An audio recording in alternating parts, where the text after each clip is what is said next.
8월 9일 월요일부터 위드가 성경 필사 마태복음이 시작됩니다. 자세한 사항은 C2C 미디어 교회 홈페이지에서 확인하실 수 있으십니다. 많은 관심과 참여 부탁드립니다.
무더운 날씨에 많이 지치셨을 텐데요.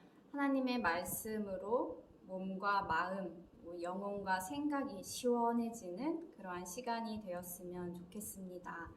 오늘 본문에 기록된 표적은 예수님께서 죽은 나사로를 살리신 사건입니다. 요한복음에는 예수님께서 메시아이심을 나타내는 7가지 표적이 기록되어 있는데요. 이 표적이 바로 7번째 마지막 기적입니다. 죽은 나사로를 살리신 이 사건은 이미 5장 28절에서 29절에서 예언된 사건입니다. 그래서 이 사건은 예언의 성취라고도 말을 할 수가 있습니다. 본문 3절을 보겠습니다. 그 누이들이 사람을 예수께로 보내서 말하였다. 주님 보십시오. 주님께서 사랑하시는 사람이 앓고 있습니다. 아멘. 나사로의 누이들은 나사로가 중병에 걸린 사실을 예수님께 알립니다. 속히 오셔서 나사로를 고쳐달라고 간청하고 있지요. 나사로는 어떤 사람으로 묘사가 되었을까요?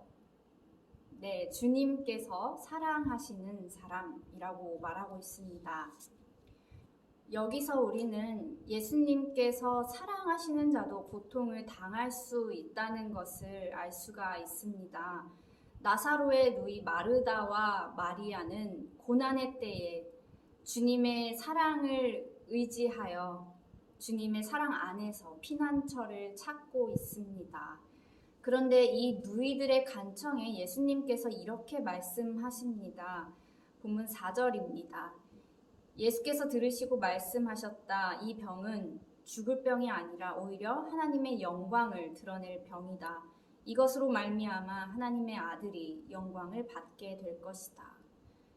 나사로는 자신의 죽음과 부활을 통해서 예수가 부활이요 생명이심을 보여주는 역할을 하고 있습니다. 나사로의 병이 하나님의 영광을 위한 것이라고 예수님께서 직접 증거하셨습니다. 그런데 왜 예수님께서는 나사로가 죽을 병에 걸렸다는 소식을 들으시고도 바로 가지 않으시고 이틀 후에 이동을 하셨을까요? 예수님은 분명한 목적을 가지고 계셨습니다. 죽은 지 4일이나 되어서 썩는 냄새가 나는 나사로를 살리심으로써 예수님께서는 병 고치는 능력뿐만 아니라 죽음을 이기는 능력이 있음을 보여주셨습니다. 인간은 죄를 지어서 타락했습니다. 죄는 인간을 죽음으로 내몰았고 인간을 가장 큰 고통과 두려움 속에 두었습니다. 예수님은 이러한 죽음의 문제를 해결하기 위해서 이 땅에 오셨습니다.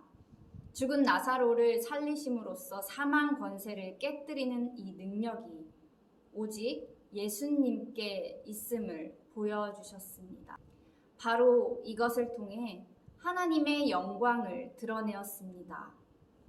우리의 생각대로, 우리의 시간대로, 우리가 기도한 대로 하나님께서 응답하시지 않을 수도 있습니다. 하지만 하나님께서는 하나님의 때에 가장 좋은 것으로 하나님의 뜻을 이루어 가신다는 것을 우리는 믿어야 합니다.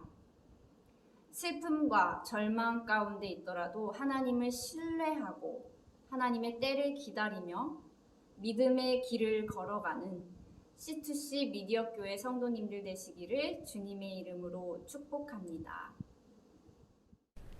네, 오늘 나눈 질문은요. 실패와 절망을 가만히 지켜만 봐야 하는 상황을 혹시 경험한 적이 있는지 한번 같이 나눠보겠습니다. 목사님 혹시 그런 경험이 있으신지 한번 알려주시겠어요? 실패보다는 이제 절망에 조금 더 좀 집중이 되었는데, 네. 그냥 무언가 내 의지대로 되지 않는, 저는 그냥 뭐 제 나름대로 착실하게 잘 이렇게 했다고 생각하는데, 제 의지대로 되지 않는 그런 상황에 좀 절망 아닌 절망, 또 속상함이 있었죠. 근데 그거는 이제 좀 구체적으로 말씀드리기는 좀 네. 시간도 그렇고 그렇지만 네. 그러한 가운데서 좀 답답하고 사실 좀 이해도 되지 않는 그런 상황이 있었는데 결국엔 이제 하나님께서 그냥 저는 그런 믿음이 있는 것 같아요. 하나님께서 저를 사용하시니까 하나님께서 필요로 하는 곳, 그리고 또 저에게도 도움이 되는 곳, 또 저를 훈련시키는 곳에 그런 곳에 하나님께서 보내시고 또 그곳에서 하나님과 함께 또는 주변의 많은 분들과 함께 좀 사역하게 하시는 것 아닌가, 그런 경험들을 좀 종종 했던 것 같아요. 그리고 개인적으로 이제 군대에 있을 때도 좀 이제 세상 속의 한 곳에 이제 사역자이기 전에 그런 곳에 좀 이렇게 생활을 했었는데 그때에도 좀 이런 것을 느끼면서 항상 저 같은 경우는 이제 좀 절망이나 이해할 수 없는 그런 상황 속에서 좀 하나님의 계획을 좀 발견하게 되는 것 같습니다. 와, 네. 나눔 감사합니다. 그럼 우리 다 같이 기도하겠습니다. 하나님 아버지, 우리는 다 알지 못하지만 하나님의 뜻이 분명히 있음을 믿습니다. 우리 눈에는 실패와 절망이지만 실패와 절망 가운데서 하나님의 영광이 나타남을 믿고 또 고통이 기쁨이 되는 삶을 살게 하여 주시옵소서. 예수님 이름으로 기도합니다. 아멘.